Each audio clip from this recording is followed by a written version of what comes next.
You were against same-sex marriage. Now you're for it. You defended President Obama's immigration policies. Now you say they're too harsh. You supported his trade deal dozens of times. You even called it the gold standard. Now, suddenly last week, you're against it. Will you say anything to get elected? Well, actually, I have been very consistent over the course of my entire life. I have always fought for the same values and principles. Do you think New York State should recognize gay marriage? No. No. Okay. I believe that marriage is not just a bond, but a sacred bond between a man and a woman. I have not supported same-sex marriage. I have supported civil partnerships and contractual relationships. I support marriage for lesbian and gay couples. I support it personally and as a matter of policy and law. So you're saying your opinion on gay marriage changed, or you changed your mind?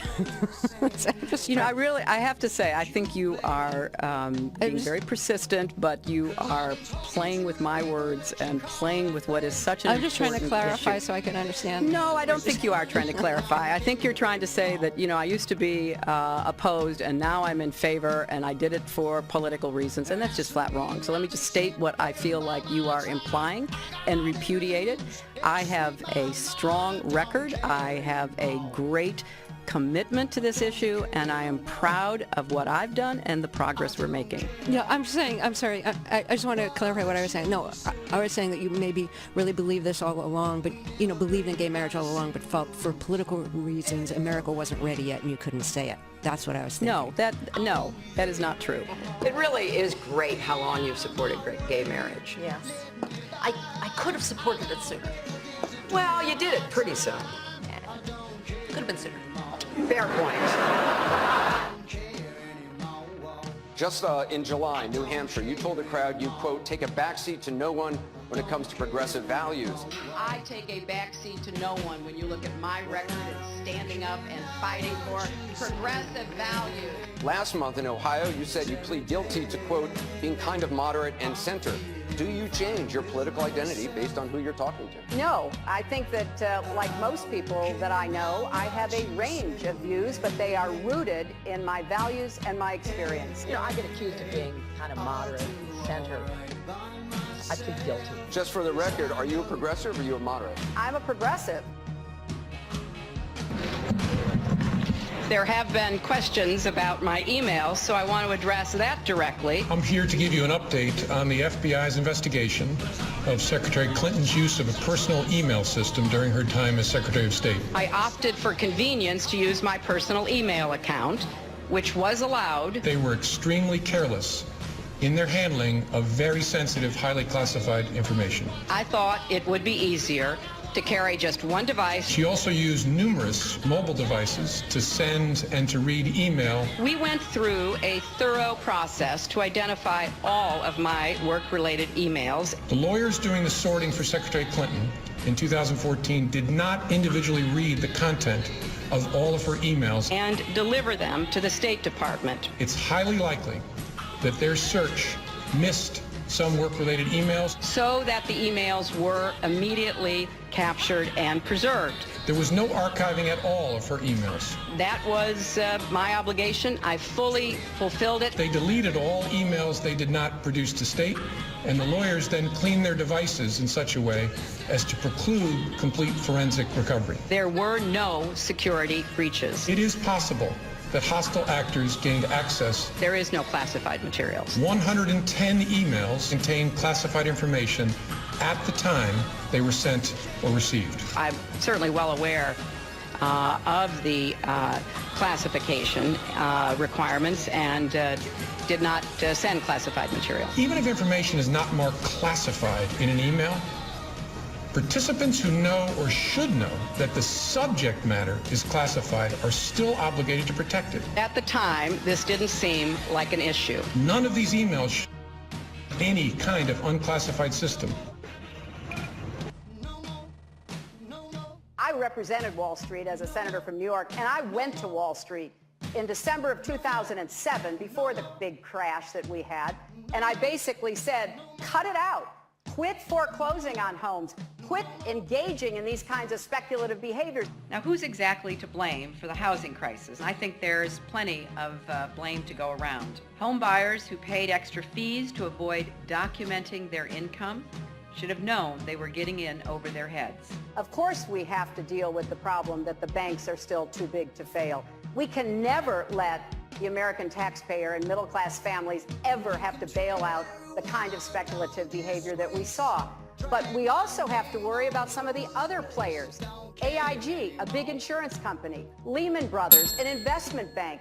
There's this whole area called shadow banking. That's where the experts tell me the next potential problem could come from. So I'm with both Senator Sanders and Governor O'Malley in putting a lot of attention onto the banks. And the plan that I have put forward would actually empower regulators to break up big banks. I represented New York, and I represented New York on 9/11.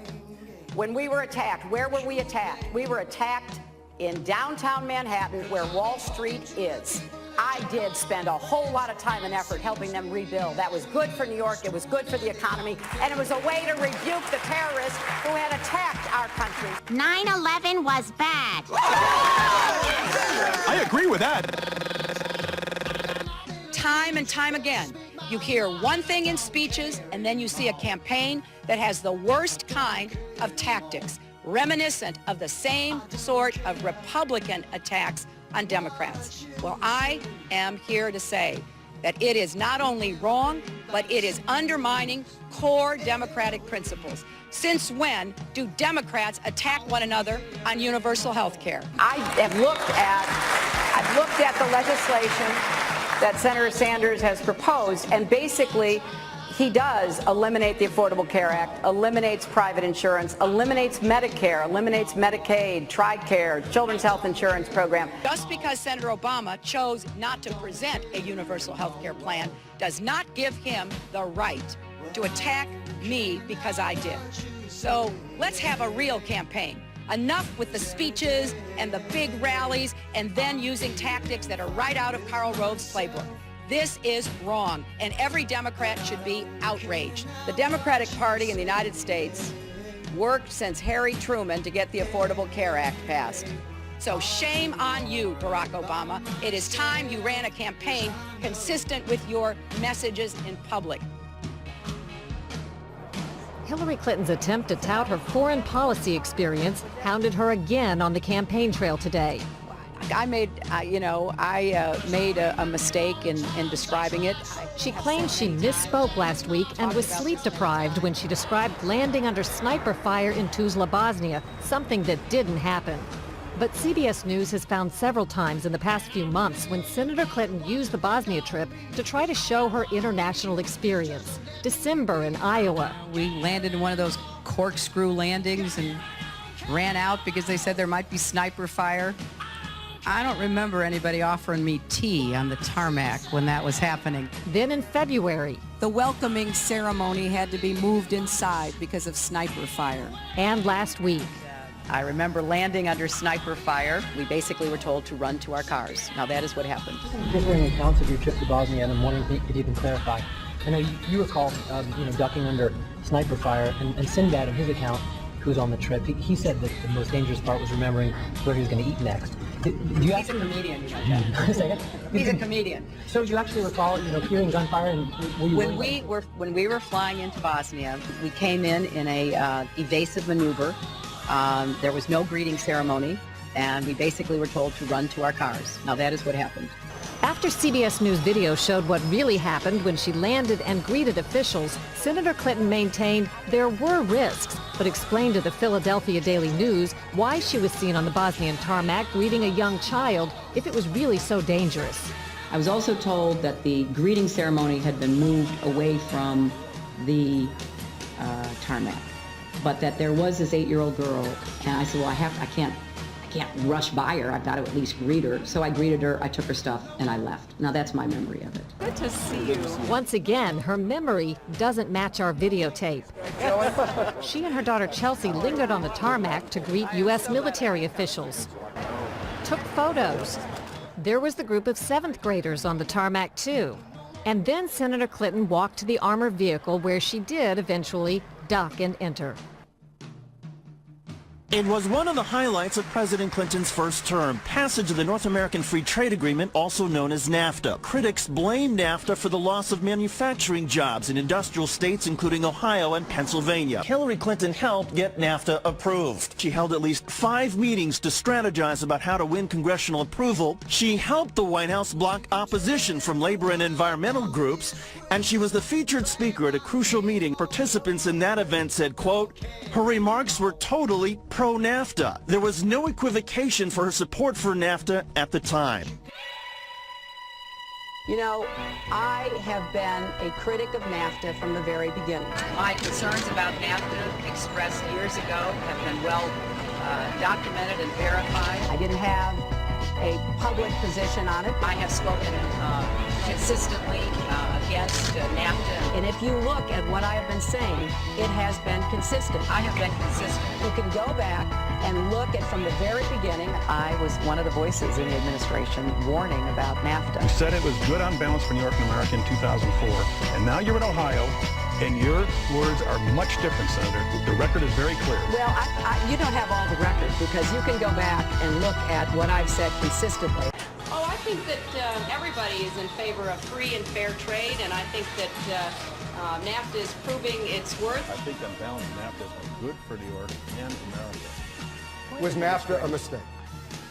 NAFTA was a mistake to the extent that it did not deliver on what we had hoped it would. Your opponents are saying that that's really part of a larger pattern with you, that you often avoid taking firm positions on controversial issues.